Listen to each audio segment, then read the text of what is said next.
안녕하세요. 반갑습니다. 한 주간 동안 평안하셨습니까? 신약인물병전 오늘 마지막 시간이네요. 8주 동안 여러분 참 수고하시며 잘 달려오셨습니다. 오늘 저희가 다루게 될 그 인물, 마지막 인물이 누굴까? 네, 디모데입니다. 디모데. 우리 바울 사도의 제자로 우리 디모데, 우리가 디모데 전후서를 통해서 잘 알려진 인물이죠. 디모데라는 사람을 다루기 전에 여러분, 우리가 어떤 조직이든지요, 그것이 교회든지 또 여러분의 직장이든지 또 크게는 좀 한 나라든지 여러분의 지역이든지 거기에 있는 그 리더에 대한 관심이 참 많습니다. 왜냐하면 리더에 따라서 그 공동체의 운명이 좌우되는 경우가 많이 있기 때문에 그래요. 특별히 여러분 리더십의 교체 시기가 되면 조금 더 이렇게 마음이 가고 또 사실은 관심이 가죠. 지금 한국에 이제 그 대통령 선거를 위한 그 이제 다음 그 대통령을 선출하기 위한 여러 가지 이제 그 당 내에 또 당 간에 참 이렇게 약간 민감하게 좀 이렇게 경쟁 구도로 나가고 있는 걸 보고 있어요. 여러분 보시는 바와 같이. 자, 왜 그렇습니까? 그러니까 리더십 교체 시기에 어떤 리더가 되느냐에 따라서 그 이제 공동체의 앞으로의 미래가 결정될 가능성이 참 많이 있기 때문에 그렇습니다. 그죠? 자, 여러분, 초대교회에도 이와 같은 리더십의 교체 시기가 분명히 있었을 겁니다. 예수님의 속사도, 그러니까 예수님의 그 직속 제자들이 초대교회를 담당했었어요. 각 그 초대교회의 리더로 또 많은 사역의 그 리더로 감당하고 있다가 이제 다음 세대로 바톤을 넘겨줘야 되는 그런 시대를 맞이하게 됐을 겁니다. 걸출한 사도, 참 대사도죠. 이 바울의 다음 차기 주자가 누굴 건가, 여러모로 참 관심이 많이 있었을 거예요. 여러분, 그 사람들이 리더를 세울 때, 다음 리더를 세울 때 사람들이 욕심이 있습니다. 어떤 욕심이 있냐면 이 앞에의 리더보다는 조금 더 나은 리더를 원하는 거예요.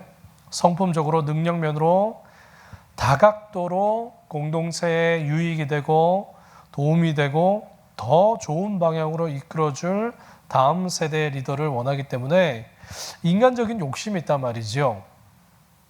그런데 여러분, 오늘 이 디모데 사진을 좀 보니까 이제 바울이 디모데를 바라보고 있는 이 좀 되게 흐뭇한 사진입니다. 그죠? 자, 그런데 그런 인간적인 욕심이 있어요. 다음 세대의 리더를 세울 때 말이죠. 그런데 이 디모데는 그런 사람의 바람에 부합되지가 않습니다. 불합격이라는 거예요. 왜 그럴까?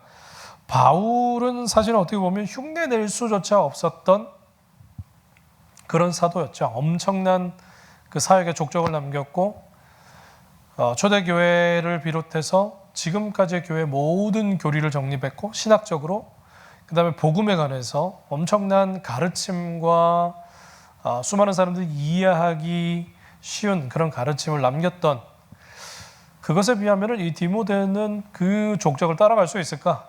예, 상당히 의문이 가는 사람이었었습니다. 이제 차차 공부하게 될 텐데 디모데는 가정 형편도 좋지 않았고요. 그리고 여러모로 봤을 때 되게 약한 사람이었었어요. 정서적으로나 육체적으로 약한 사람이었고, 그리고 바울만큼 카리스마가 있거나 리더십이 있거나 그런 사람으로 보여지지 않는단 말이죠. 그런데 왜 하나님께서 이 바울을 통해서 디모데를 다음 세대, 차세대 리더로 세우게 되셨을까? 도대체 이유가 뭘까? 정답은 없지만요, 제가 생각한 정답은 있습니다. 네. 왜? 사람의 생각과 하나님의 생각이 틀리기 때문에.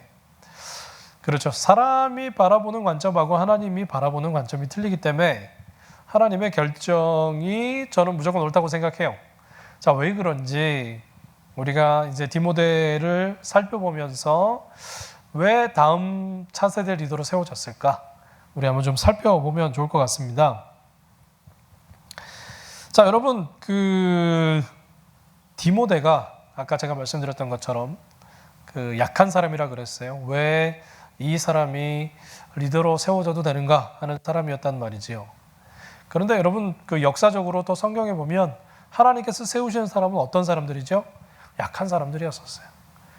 자, 그럴 만한 능력과 탁월함이 있다 이런 사람 하나님 세우지 않으셨어요. 그렇죠? 그런 쪽에서 맥락을 같이 하고 있다는 거죠. 자, 디모데에 대해서 이제 본격적으로 좀 알아보도록 할 텐데, 디모데의 프로필, 처음 우리가 제일 먼저 살펴보는 게 뭐죠? 이름 뜻입니다. 디모데의 이름이 뜻이 참 좋습니다. 하나님을 경외하는 자, 하나님을 영화롭게 하는 자, 하나님을 찬양하는 자. 참 그래서 지금 현재에도 이 티모티라는 이름, 영문 이름을 쓰는 사람들이 참 많이 있는 것 같아요. 이름 뜻이 너무 좋잖아요, 그죠? 출신 배경과 가족 관계를 한번 우리 살펴볼까요? 사도행전 16장 1절에 나와 있는 말씀인데요. 바울이 더베와 루스드라에도 이름에 거기 디모데라 하는 제자가 있으니 그의 어머니는 믿는 유대 여자요 아버지는 헬라인이라. 자, 디모데에 대해서 소개하는 대목입니다. 루스드라는 역시 그 바울의 고향이 다소, 지금의 터키 땅이에요. 루스드라도 터키 땅입니다. 현재 터키 땅인데 그 다소하고는 조금 떨어졌는데 이제 서쪽으로, 그러니까 터키를 따지자 보면 중남부 쪽에 자리하고 있는 아주 그 작은 시골 마을에서 태어났습니다. 어머니는 유대인 유니게라 하는 여자고요. 그다음에 아버지는 헬라인이다. 자, 그러니까 유대인과 헬라인 사이에서 태어난 혼혈인 2세라는 겁니다. 그리고 성경에 나와 있지 않지만 전승에 의하면 아버지는 디모데가 아주 어렸을 때에 세상을 떠난 것으로 추측이 되고 있어요. 그래서 아버지 없이 호르머니 유니게와 외할머니 로이스 손에서 자라났다. 그래서 아버지의 부재로 인해서 정서적으로 약한 모습이 있었다. 이렇게 전해지고 있어요. 자, 세 번째. 그럼 디모데의 성품은 어떠했는가? 바로 뒤에 나오는 말씀인데요. 사도행전 16장 2절에 보니까 디모데는 루스드라와 이고니온에 있는 형제들에게 칭찬받는 자니. 자, 고향 루스드라에서 많은 사람들로 인해서 좋은 평판을 받고 있는 것으로 보아서 유순하고 인정이 많은 자였다. 그 다음에 그 바울로부터는 어떤 칭함을 듣느냐면요, 내 사랑하는 아들이라는 칭함을 받습니다. 자, 그런 것으로 보아, 칭찬받은 것으로 보아서 사역자였던, 사명자였던 사도 바울의 신임을 받는 것으로 보아서 신실한 믿음을 가지고 있었고 성실함을 가지고 있는 사람이었다. 그렇게 알 수 있고요.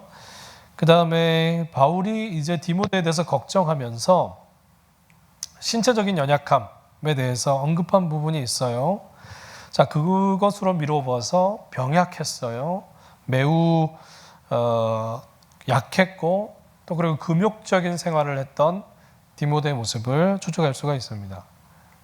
자, 디모데에게 있어서 가장 중요했던 만남이 하나 있는데 바울과의 운명적인 만남이다.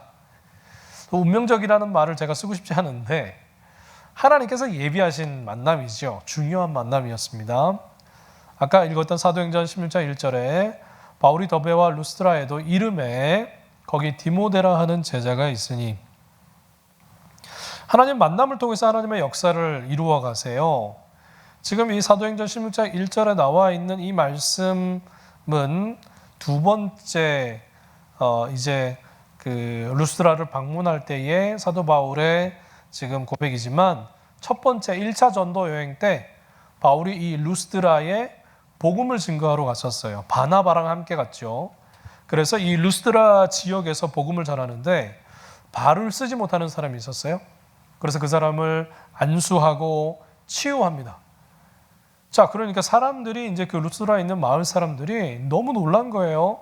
그래서 당시에 그들이 그 신봉하고 또 섬기고 있었던 하늘의 신 제우스와 헤르메스, 그러니까 바나바는 제우스고 바울은 헤르메스다. 신이 사람 형상으로 지금 이 땅에 내려와 가지고 병든 사람을 고쳐낸 거다라고 하면서 사람들이 그들을 세워놓고 제사를 지내려고 막 준비할 때에 바울과 바나바가 그들을 가까스로 말립니다. 그리고 하나님에 대한 복음을 선포합니다. 그래서 그 사람들이 하나님을 믿게 됩니다. 그 무리에 이 디모데가 섞여 있었던 것 같아요. 그래서 디모데가 처음 만남을 이 바울에 의해서 만나게 되고 복음을 접하게 됩니다. 그리고 제자가 되게 돼요. 교회가 시작됨으로 인해서 또 제자가 됩니다. 그러니까 디모데는 혼혈인 2세임에도 불구하고 외할머니와 어머니로부터 유대 율법 교육을 자연스럽게 받게 되었을 것 같아요. 그리고 신앙 교육과 율법 교육을 아주 잘 받았던 그런 청년이었습니다. 자, 그러나 그 유대의 율법과 유대의 그 교육 위에 이제 바울을 만나게 되면서 복음을 접하게 되면서 이 예수 그리스도의 이 복음이 율법을 완성하고 모든 것을 완성한다라는 것을 알게 됩니다. 그래서 그리스도를 믿게 되고 회심하게 되는 역사가 일어나게 되죠.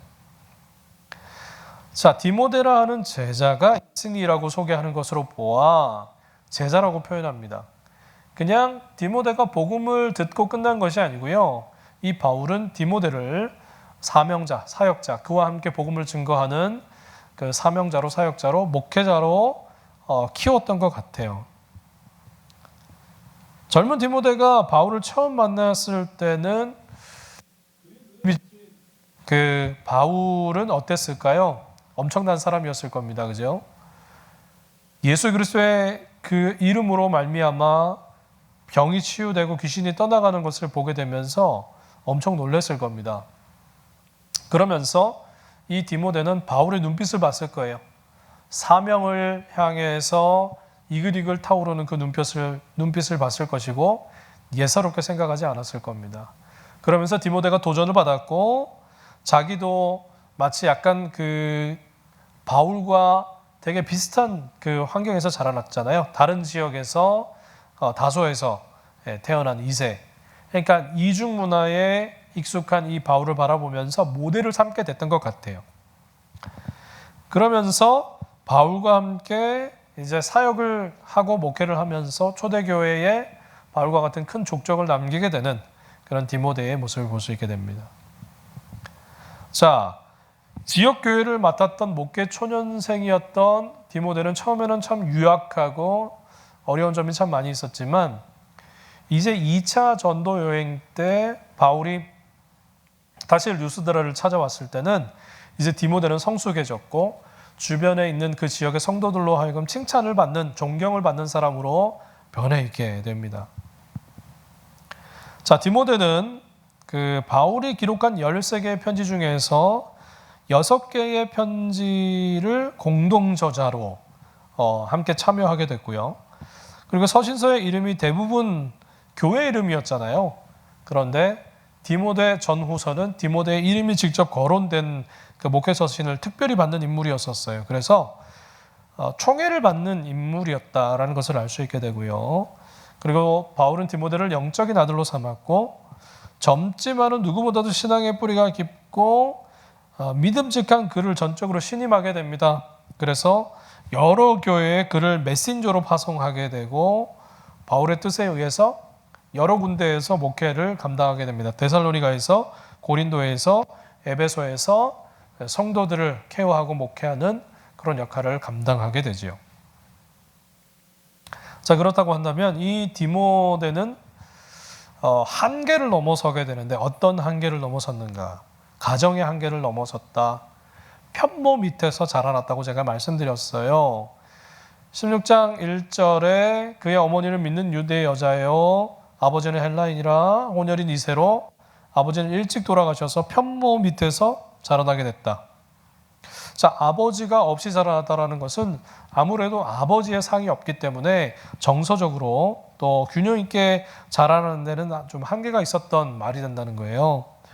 그래서 부모의 사랑을 듬뿍 받지 못하고 어린 시절을 보내게 되는 태생적인 그런 부족함, 안타까움, 아쉬움을 안고 있었죠. 그래서 여러분 어린 시절의 가정 환경은 한 사람, 한 성인의 참 중요한 것을 결정짓죠. 중요한 역할을 합니다. 가정의 부모는 그죠. 그래서 여러분 그런 말이 있어요. 문제 자녀는 없고 문제 부모가 있다. 무슨 말인가? 부모의 역할이 그만큼 크다는 겁니다. 가정에서 부모의 역할이 크지요. 그런 아버지가 없었던 디모데였지만 그러나 공평하신 하나님은 어떤 아버지를 준비하십니까? 영적인 아버지 바울을 준비해서 디모데에게 붙여주는 그런 축복을 줍니다. 그래서 바울이 디모데를 어떻게 부르죠? 사랑하는 아들 디모데. 디모데후서 1장 2절에 보니까 사랑하는 아들 디모데에게 편지하노니 하나님 아버지와 그리스도 예수 우리 주께로부터 은혜와 긍휼과 평강이 내게 있을지어다. 바울은 독신이었죠. 그리고 남자임에도 불구하고 내가 너를 낳았다라고 이야기합니다. 영적으로 낳았다는 말이지요. 사람을 키우는 일, 사람이 성장하도록 하는 일은 시간이 오래 걸립니다. 하루아침에 되는 것이 아닙니다. 그죠? 한 사람으로서 디모데가 사역자로 자라나려고 성숙하는 데 있어서도 시간이 참 많이 걸렸었어요.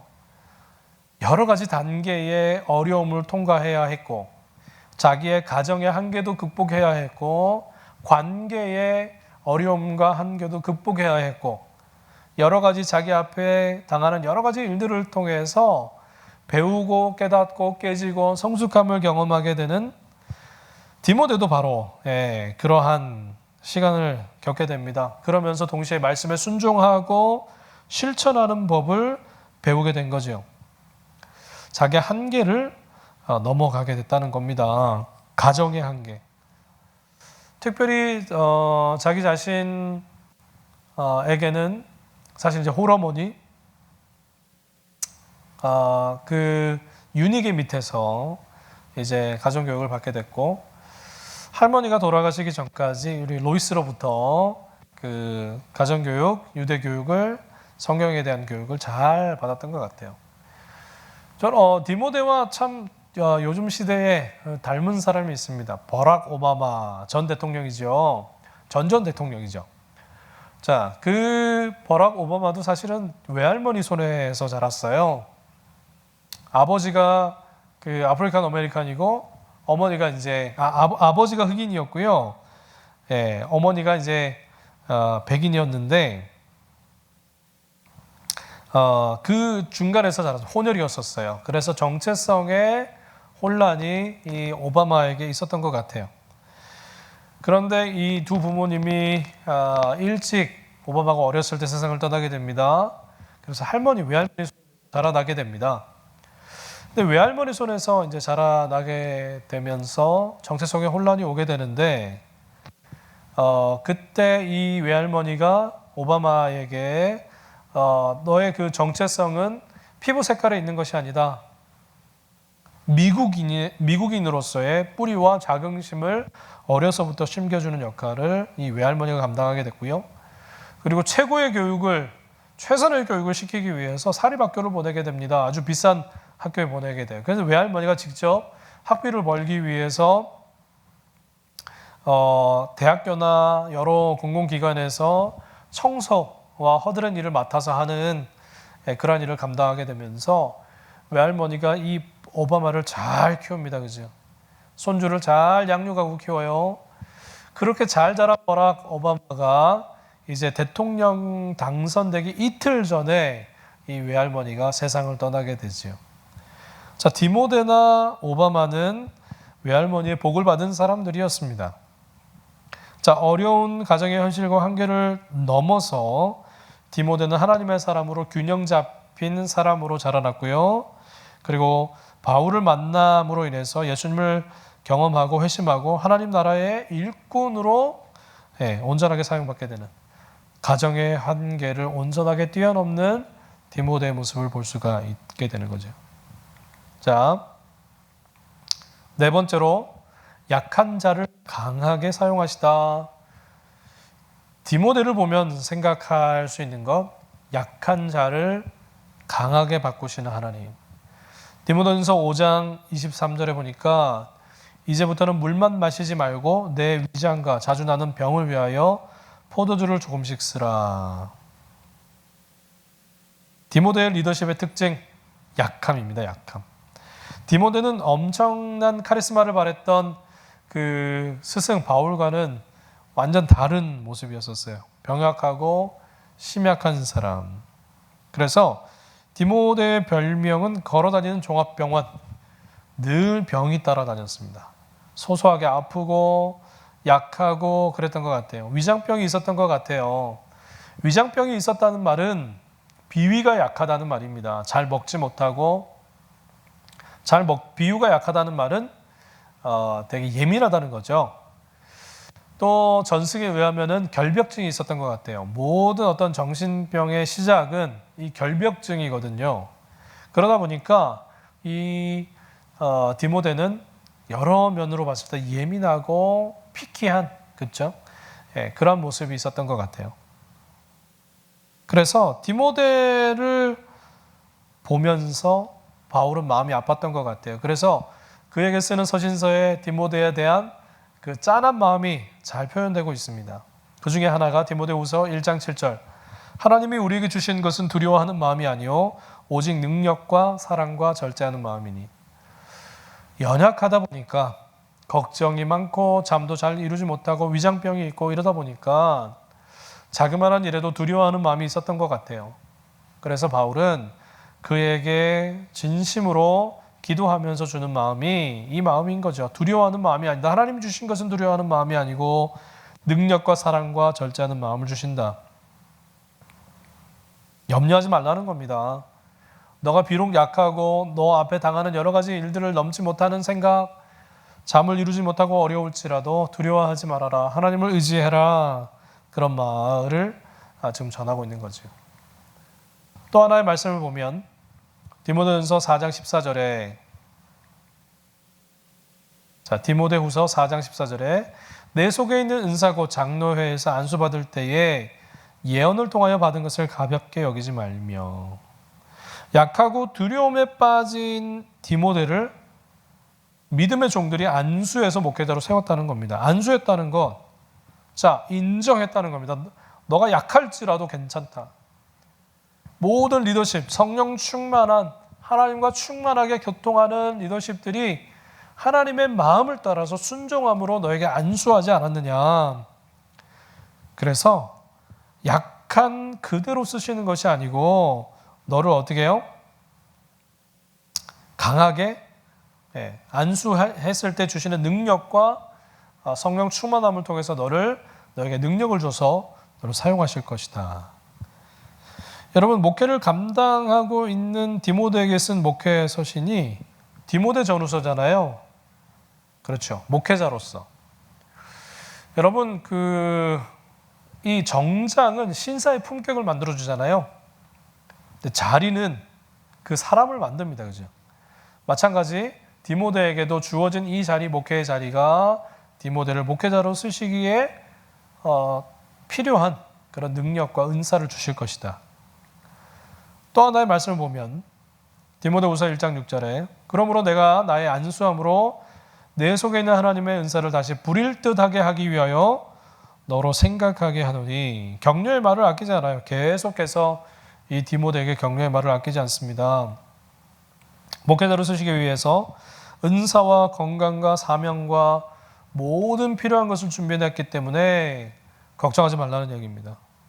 여러분, 우리의 삶을 돌아볼까요? 하나님께서 뭔가 우리에게 말씀하시고 부탁하실 때에 우리가 연약해서 못합니다. 나는 이러이러해서 못합니다. 약해서 못합니다. 준비가 안 되어 있습니다. 뭐가 없습니다. 여러분, 이렇게 반응하지 마십시오. 하나님이요, 꿈을 주시고 그 사람에게 뭔가 이루시고자 말씀하실 때는요, 그것을 이룰 수 있는 힘과 능력을 주실 줄을 믿습니다. 순종의 종으로 살고자 결정하면요, 능력의 종으로 바꾸어 주신다는 사실을 여러분 잊지 마시기 바랍니다. 그래서 하나님께서 말씀하실 때 뭔가 보여주실 때에 약하지만 주님, 제가 여기 있습니다. 나를 사용하소서라고 고백하고 순종하고 나간다면 하나님께서 능력의 종으로 바꿔 주실 줄을 믿습니다, 여러분. 자, 우리 디모데를 하나님께서 어떠한 통로로 사용하시는가? 믿음의 통로로 다음 세대를 잇는 그 자리에 세워주셨다는 겁니다. 디모데는요, 바울의 후계자가 돼요. 바울도 힘에 진하게 사용받았고요. 이제 이 디모데 후서를 쓸 때쯤에는 이 땅에서의 마지막 날을 앞두고 있는 순간이었었어요. 그래서 유언과 같은, 유서와 같은 이 디모데 후서를 디모데에게 씁니다. 그러면서 다음 세대, 다음 교회와 앞으로의 기독교를 이끌 그 바톤을 우리 디모데에게 넘겨주죠. 자, 여러분 아까도 제가 말씀드렸던 것처럼 디모데는 약했었어요. 능력이 없었어요. 그렇지만 능력이 없지만 하나님을 의지하는 사람으로 그는 살아갔습니다. 매일매일. 여러분,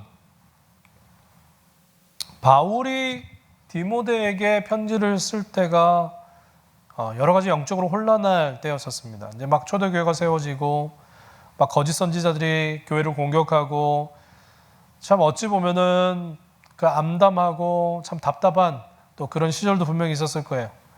요즘 세대를 보면 어떻습니까, 여러분? 요즘 세대를 보면 이런 느낌이 듭니다. 머리카락이 잘린 삼손이 머리카락이 잘리면 어떻게 됩니까? 능력이 떠나가지요.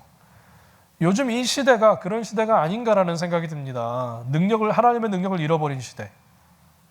그리고 엘리의 두 아들과 엘리 제사장이 죽음을 당하게 될 때에 그 손주의 이름이 뭐였죠?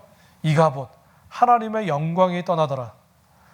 이 시대가 마치 하나님의 영광이 떠난 것처럼 느껴집니다. 그죠? 그리고 다윗이 밧세바를 범하고 난 다음에 기도했던 내용이 무엇입니까? 주의 성령을 내게서 멀리하게 하지 마시며. 지금 이 시대가 어떻습니까? 성령이 떠나간 것처럼 느껴지는 시대를 살고 있어요. 여러분, 하나님의 권능과 영광과 성령 충만함이 떠나가게 되면 우리는 아무것도 할 수 없게 됩니다. 그래서 무엇입니까?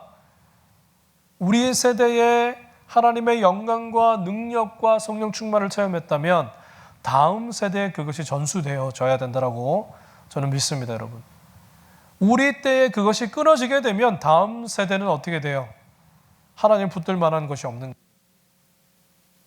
자, 디모데는 그 바울 시대의 그 사명의 바톤을 딱 부여받고 하나님의 복음이 유럽 전체와 모든 것에 퍼질 수 있도록 이 디모데가 사용받았다는 것.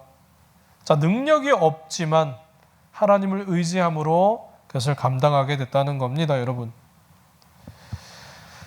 자, 약한 사람. 아까 디모데 왜 하필 더 능력이 있고 강한 사람이 많을 텐데 이 연약한 디모데를 선택하셨을까? 하나님의 뜻이 있다 그랬어요. 그죠? 약한 사람은요, 자기 능력을 의지할 수가 없어요. 약하기 때문에. 나는 못한다고 생각하기 때문에. 그래서 누구를 의지합니까? 하나님을 의지하게 됩니다.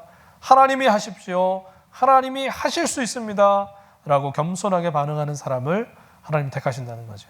그래서 디모데를 택하셨다 말씀할 수 있습니다. 여러분, 우리가 지금 아까 제가 말씀드렸던 것처럼 이 시대를 살고 있는 우리 다음 세대가 약해 보입니다. 감당할 수 있을까? 1세대에 경험했던 그 영광을 감당할 수 있을까? 이들이 희생하며 감당할 수 있을까? 지금 우리 눈에는요, 약해 보일 겁니다. 그런데 약하다고 여러분 무시하지 마십시오. 우리 자녀들을 위해서 기도해 주십시오. 우리가 자녀들에게 물려줄 것이 무엇입니까? 좋은 것을 물려주고 싶으세요? 물질적으로 편안하고 물질적으로 아무 걱정 없게 우리 자녀들이 정말 이 교회 건물과 교회의 부유함을 우리 자녀들에게 물려준다고 다음 세대가 영적으로 부유해질까요? 여러분, 그렇지 않습니다. 우리 약해도 괜찮아요. 물려줄 것이 무엇입니까? 하나님을 섬기는 마음의 태도와 겸손함과 희생이 무엇인지를 물려줘야죠. 부유함과 교회의 힘을 물려주는 것이 아니고 하나님께 대한 태도, 겸손함. 우리는 약하지만 하나님을 의지할 때 하나님이 하신다. 이 모습을 우리 자녀 세대들에게 물려줘야 됩니다. 그러면 그 자녀 세대들이 우리는 연약하지만 하나님을 의지할 수 있습니다 라고 고백하게 되는 거예요. 그래서 우리 자녀 세대들이, 물론 우리 부모 세대들은 우리 자녀 세대들이 더 잘 됐으면 좋겠고, 우리보다는 부유했으면 좋겠고, 우리보다는 이 미국 주류 사회에서 자리를 잡았으면 좋겠고, 좀 힘도 가졌으면 좋겠고 하는 마음이 있을 거예요. 그러나 그것을 가졌다고 해서 하나님의 일을, 역사를 이룰 수 있는 건 아닙니다. 중요한 것은 디모데처럼 약하지만 하나님을 의지하고 하나님을 붙드는 신앙을 갖게 될 때에 우리 자녀들이 이 땅에서 이 시대, 하나님의 영광이 떠나간 이 시대 속에서 사용받을 수 있게 되는 거죠. 그래서 우리 자녀 세대들이 믿음의 눈을 들어서 하나님을 붙드는 그런 세대가 될 수 있도록 우리 끊임없이 중보하고 기도해야 되고 그들에게 말해줘야 된다는 겁니다. 전수해줘야 된다는 거죠. 여러분, 디모데 하면 생각할 수 있는 것은 디모데와 성경의 관계.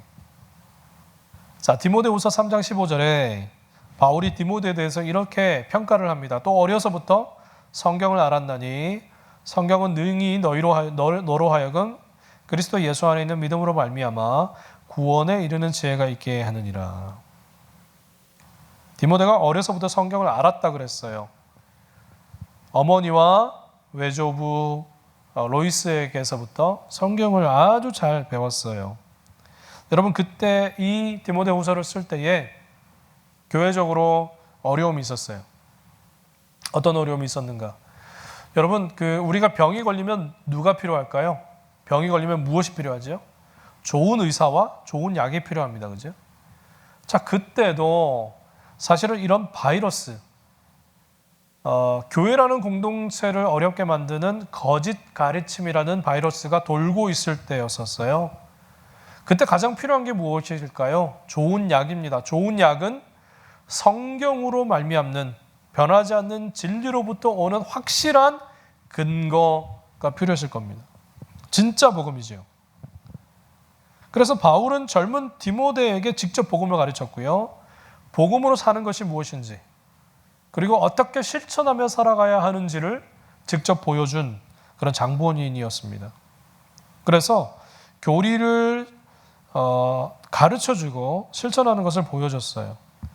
디모데가 어려서부터 성경을 알았기 때문에 바울에게서 듣는 가르침을 훨씬 더 빨리 수용할 수 있었고 자기 것으로 체계화 만들 수 있는 그런 모습이 있었다는 거예요. 왜냐하면 어렸을 때부터 성경에 대한 맥락과 모든 것을 알 수 있었기 때문에. 그래서 어린 시절의 그 훈련이 마치 큰 배를 다 타다가 묶어줘서 바람이 불고 태풍이 불어도 배가 흔들리지 않게 딱 잡아주는 것처럼 그 성경을 알았던 그 디모데는 그때 그 거짓 가르침과 여러 가지 세상의 무서운 흐름 속에서도, 조류 앞에서도 흔들리지 않고 기준을 바로 세우고 교회를 딱 붙들고 설 수 있게 되었던 거죠. 그것이 어렸을 때부터 배운 성경 훈련 때문에 그렇습니다. 자, 그래서 디모데와 성경의 관계를 통해서 우리가 얻을 수 있는 첫 번째 교훈이 무엇일까? 성경을 아주 귀중히 여기도록 훈련을 받았다. 유대인들은요, 구약을 값으로 따질 수 없는 아주 귀중한 것으로 여겼어요. 그 훈련을 잘 받았어요. 그래서 이 디모데도 그런 훈련을 받았기 때문에 하나님의 말씀에 대한 귀중히 여기는 마음을 어려서부터 몸에 배서 배워왔다는 거죠. 훈련이 받았다는 거죠. 그래서 성경은 단순히 사람에 의해서 쓰여진 어떤 단순한 책이 아니라 오류가 없는 하나님의 계시, 세대를 걸쳐서 대물림되어야 되는 이 가르침이고 우리가 순종해야 될 살아있는 하나님의 말씀임을 어렸을 때부터 인정했다는 겁니다. 내가 성경을 알았나니, 성경을 알았다라는 말은 성경 내용을 꿰고 있었다, 토시 하나 안 들리고 외운다, 이런 의미를 의미하는 것이 아니고 말씀의 진위가 무엇인가, 능력이 무엇인가, 하나님이 하신 말씀이 무엇을 이끌어내는가, 역사를 어떻게 움직여가는가, 하나님의 사람을 하나님의 사람답게 어떻게 바꿔가는가를 정확하게 알고 있었다. 그래서 성경을 알았다는 겁니다. 그것이 이 디모데에게 있어서 그 디모데와 성경의 관계에 있어서 첫 번째 우리에게 주는 교훈이라는 거죠. 성경을 귀중히 여기는 것이 참 중요하다. 말씀을 귀중히 여기는 것이 중요하다. 자, 두 번째 교훈은요. 구원받는 믿음으로 성경은 되살아난다. 자, 구원에 이르는 지혜가 있게 하느니라. 예수 안에서, 그죠? 그 믿는 믿음으로 말미암아 구원에 이르는 지혜가 있게 하느니라. 성경 자체가 우리를 구원하지는 않습니다. 성경은 사람을 지혜롭게 해요. 지혜롭게 한다는 말은 어떤 지혜로 어떻게 살아가는가가 중요하다는 거죠. 그 지혜를 통해서 구원에 이르게 한다. 자, 아이들이 성경을 잘 안다고 해서 구원받을 수 있을까요? 성경의 내용을 잘 알고 성경 퀴즈를 내면 막 만점 받고 어디에 뭐가 있고 이걸 잘 안다고 해서 구원받습니까? 아니요. 그 알므로 인해서 어떻게 돼요? 예수 안에 은혜, 예수 안에 그 복음의 지혜를 발견하고 그 은혜에 엎드리는 역사가 일어날 때 구원에 이르게 되는 거죠. 그렇죠? 아마도 로이스와 유니게 수년 동안 디모데에게 구약을 가르쳤을 거예요. 근데 그때는 디모데가 예수님을 알지 못했을 겁니다. 성경을 가르친 그 가르침과 그 배후에 바울을 만나게 되면서 이제 그림이 완성이 되는 거죠. 바울도 사실은 똑같은 거였었어요. 똑같은 삶을 사는 디모데랑. 어쩌면 바울이 디모데를 통해서 자기의 어린 시절을 보는 것 같아요. 자기랑 너무 닮은 모습을 보는 것 같은 오버랩 되는 그걸 많이 경험했을 거예요. 성경에 대해서 너무 잘 알고 있고 너무 잘 배웠고 하나님 말씀이 얼마나 소중하고 다 알고 있단 말이죠. 그런데 예수 그리스도를 통해서 그 성경이 완성된다라는 것을, 그 성경의 중심이 예수 그리스도라는 것을 이제 디모데는 깨닫게 된 것. 바울과 마찬가지죠. 그렇게 됐다는 거죠. 그래서 복음, 예수 그리스도가 그 구약을 완성시켜 준다라는 것을 비로소 알게 되는. 그래서 우리 자녀들이 어려서부터 예수님이 성경의 중심이다. 그리고 예수님이 성경의 중심일 뿐만 아니라 모든, 성경의 중심이라는 말은 성경에 쓰여온 모든 역사의 중심이고 앞으로 우리가 살아갈 모든 시간, 우리 앞에 다가올 모든 시간들의 중심이고 그리고 우리 자녀들의 삶의 중심이라는 것을 이 말씀을 통해서 계속해서 가르쳐주는 그런 우리 가정이 되어야 됩니다. 그래야 우리 가정에 있는 자녀들이 디모데와 같이 변함없는 진리를 붙들고 흔들리지 않는, 세상 조류에서 흔들리지 않는 삶을 살게 될 수 있다는 거죠. 자, 세 번째, 우리에게 주는 교훈이 있어요. 성경의 가르침은 성숙한 성품을 만들어준다는 겁니다. 디모데후서 3장 5절 7절에 나와 있는 이 말씀을 여러분 조금 이따 읽을게요. 자, 성경을 알았던 사람이 예수님에 대한 믿음을 가질 때에 진리 위에 세워질 뿐만 아니라 진정한 그리스도인으로서 예수님을 닮아가는 제자가 될 수 있다는 거예요. 자, 그런데 이 말한 대로 성경이 의도하는 바를 잘 알지 못하면 어떤 사람이 될까요? 그리스도인이라고 하지만 어떤 일이 일어나게 될까요? 디모데후서 3장 5절에서 7절에 성경은 알고 성경을 읽지만 그 능력을 제대로 경험하지 못하면 어떻게 되냐? 경건의 모양은 있으나 경건의 능력은 부인하게 되고 항상 배우나 성경을 항상 배우는 것 같아요. 늘 성경 공부하는 자리에 와 있어요. 훈련 잘 받는단 말이죠. 그런데 끝내 진리의 지식에 이룰 수 없다. 자, 성경을 통해서 그 성경 안에서 예수 그리스도를 만나게 되고 그분이 어떠한 분이신지 알게 되고 내 마음속에 성령 충만이 임하게 되면 예수님을 닮아가는 성품으로 바뀌어져야 되는데, 그러나 배우는 것, 지식 습득만을 위해서 성경을 붙들면 어떻게 돼요? 경건의 모양은 있을지 모르겠으나 능력이 없다는 거예요. 말씀에 능력이 없다는 겁니다. 그리고 늘 배우는 것 같지만 변화가 없는 삶을 살게 돼요. 간혹 여러분 그런 분들 보시죠. 성경 지식은 뛰어납니다. 다 알아. 저 이야기 다 들어봤어. 설교를 얼마나 꿰고 잘 알고 있는지, 어떤 분의 설교를 들으면 저 설교 옛날에 몇 월 며칠 언제 들어봤어. 그런데 그렇게 말하는 사람일수록 삶이 변화되었나? 예수님처럼 변화된 사람은요, 말로 하지 않아요. 삶으로 살아내지요. 자, 그런 능력 없는 삶을 살게 되더라는 겁니다. 디모데가 자신의 삶을 통해서 보여준 한 가지가 있어요. 성경을 배운 사람, 성경의 능력을 알고 진리를 알고 성경이 어떻게 역사를 이끌어가는, 하나님 말씀이 어떻게 역사를 이끌어가는지를 아는 사람은 성경에서 나오는 거룩한 능력에 단단히 사로잡히게 된다는 겁니다. 그래서 그 거룩한 능력에 대한 지식이 적용이 되고 우리를 성숙함으로 이끌어준다. 디모데는 젊은 사역자였었어요. 그러나 말씀을 통해서 성숙을 경험하게 됩니다. 약한 사람이었지만 성숙해져 가고 훌륭한 성품을 소유하게 됩니다.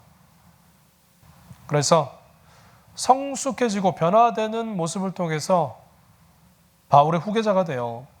바울 옆에 얼마나 많은 사람들이 있겠습니까? 능력이 많은 사람, 체력이 좋은 사람, 재력이 좋은 사람 얼마나 많이 있겠어요. 그럼에도 불구하고 그 사람들 다 제치고 디모데가 후계자가 될 수 있었던 것, 말씀 속에 깊이 뿌리 내리고 있는 그 심지, 그리고 이 말씀을 통해서 굳건하게 자기를 세워갈 뿐만 아니라 자기 주변에 있는 사람들을 세워가고 공동체를 세워가고, 그리고 또 뭐예요?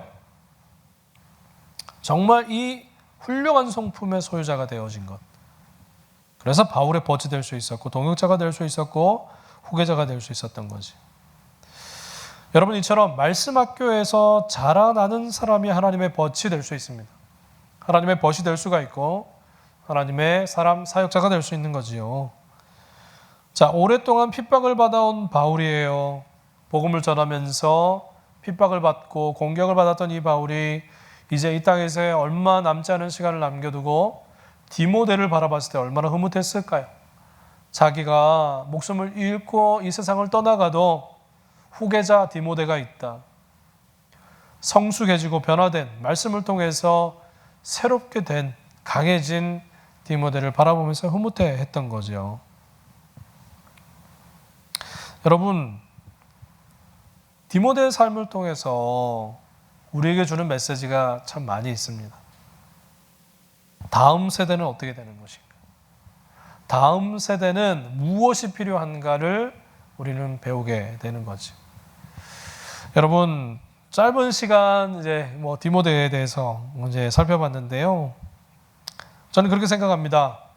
그런데 우리의 관심이 어디에 있죠? 우리 자녀들에게 있어요. 저는 디모데와 같은 자녀들이 우리 가정마다 세워졌으면 좋겠습니다. 그 말은 디모데와 같은 사역을 감당하라, 사역자가 되라, 이런 말이 아닙니다.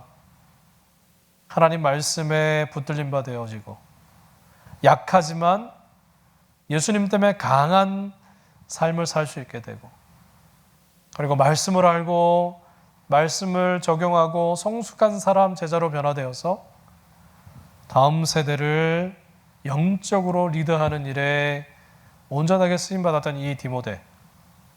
저는 여러분의 자녀들이 꼭 사역자가 되라는 말이 아니라 이제 자라나면서 세상과 타협하지 않고 세상을 주도할 수 있는 하나님의 인물이 되어지되, 세상이 가지고 있는 힘과 권력과 또 세상이 인정하는 어떤 명예를 가지고만이 아니라 하나님이 인정하시는 성품, 말씀에 순종하고 말씀에 반응하고 하나님의 손에 붙들려 나는 약하지만 하나님의 강하심으로 살겠노라 고백하는 그런 여러분의 자녀들을 통해서 우리 교회가 더 부흥하게 되고, 이 미국 땅이 하나님의 땅으로 또 하나님의 거룩한 통로로 세계를 섬기는 귀한 땅이 됐으면 좋겠고, 또 우리 다음 세대 이 교회에서 자라나는 모든 아이들이 하나님의 축복을 경험하고 또 사명을 붙드는 귀한 아이들로 자라났으면 좋겠습니다.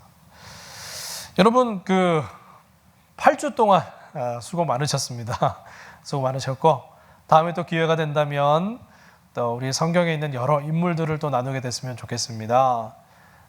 지금까지 신약 인물평전으로 저와 여러분 함께 해주셔서 감사하고, 다음번에는 또 구약 인물평전으로 배울 수 있을 날을 또 기대해 보도록 하겠습니다. 여러분 수고 많으셨고요.